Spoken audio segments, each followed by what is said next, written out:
ஒரு சகோதரி அவங்க ஒரு கடை வச்சிருக்காங்க, ஒரு பெரிய கடை.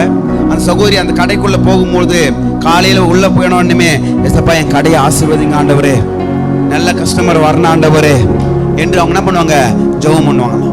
அதுக்கப்புறம் கடை மூடிட்டு வரும்பொழுது, ஆண்டவரே இந்த நாளுக்காக ஸ்தோத்திரம் ஆண்டவரே, நாள் முழுவதும் என் கையின் பிரயாசத்தை நீங்கள் பல மடங்கு ஆசீர்வதிச்சிருக்கீங்க ஆண்டவரே, ஸ்தோத்திரம் நன்றி ஆண்டவரே. ஆனா 100 ரூபாய் கூட சேல்ஸ் ஆயிருக்காங்க. சேல்ஸ் ஆகுதோ இல்லையோ, வருமானம் இருக்கு இல்லையோ, ஆண்டவரே நீ கொடுத்த தொழிலுக்காக, வருமானத்துக்காக, பலனுக்காக ஸ்தோத்திரம் ஆண்டவரே. எத்தனை பேர் ஆமென் சொல்றீங்க? இதுதான் ஆண்டவர் எதிர்பார்க்கிறாரு. இது என்னுடைய கையின் பலன் அல்ல, அவர் கொடுத்த பலனா இருக்கிறது. இது என்னுடைய சாமர்த்தியம் கிடையாது, எல்லாம் அவருடைய கிருபையாகவே இருக்கிறது. ஐஸ்வர்யத்தை சம்பாதிப்புக்கான பலனையும் கிருபையும் தயவையும் சுகத்தையும் ஆண்டவர் தான் எனக்கு கொடுக்கிற தேவனாகவே இருக்கிறார். கரங்களை தட்டி மையப்படுத்துங்க. நீ கையிட்டு செய்கிற வேலைகள்லாம் கர்த்தர் ஆசீர்வதிப்பார்.